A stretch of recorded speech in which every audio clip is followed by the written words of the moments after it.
హైడ్రాకు తాము వ్యతిరేకం కాదని, అయితే కూల్చివేతల విషయంలో అధికారులు అత్యుత్సాహం చూపించవద్దన్నారు మాజీ మంత్రి హరీష్ రావు. కూల్చివేతలతో సామాన్యులను సీఎం రేవంత్ నిద్ర లేకుండా చేస్తున్నారని బీజేపీ ఎంపీ ఈటెల రాజేందర్ మండిపడ్డారు. అటు ఎఫ్టీఎల్లో కట్టిన ప్రభుత్వ భవనాల సంగతేంటని ప్రశ్నించారు హైదరాబాద్ ఎంపీ అసదుద్దీన్. అయితే కబ్జాకు గురైన చెరువులను పరిరక్షిస్తామని మరోసారి తేల్చి చెప్పారు సీఎం రేవంత్ రెడ్డి.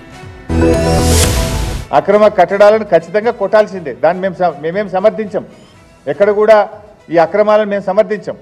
కానీ టార్గెటెడ్గా పొలిటికల్గా రాజకీయ ప్రేరితమైనటువంటి దాంట్లో అధికారులు అత్యుత్సాహాన్ని ప్రదర్శించొద్దు.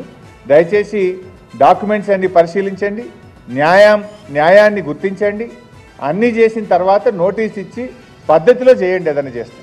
కానీ అధికారం ఉంది కదా అని, వాళ్ళు చెప్పింది కదా అని రాత్రికి రాత్రి చేసి బుల్డోజింగ్ పద్ధతిని చేయకూడదని చెప్పి మేము అధికారులకు కూడా ఈ సందర్భంగా చెప్తా ఉన్నాం.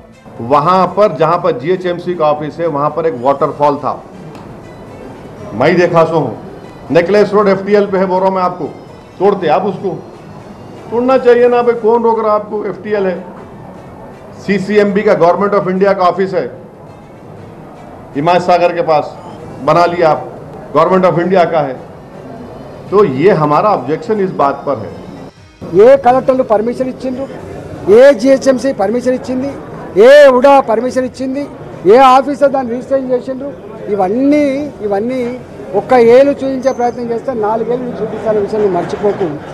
ఆనాడు కూడా టీఆర్ఎస్ పార్టీ ప్రభుత్వం ఏర్పడిన నాడు అయ్యప్ప సొసైటీలో ఇట్లా ఇల్లు కూల్చేసే ప్రయత్నం చేసిండ్రు, 4 రోజులకు తూక ముడిచిండ్రు.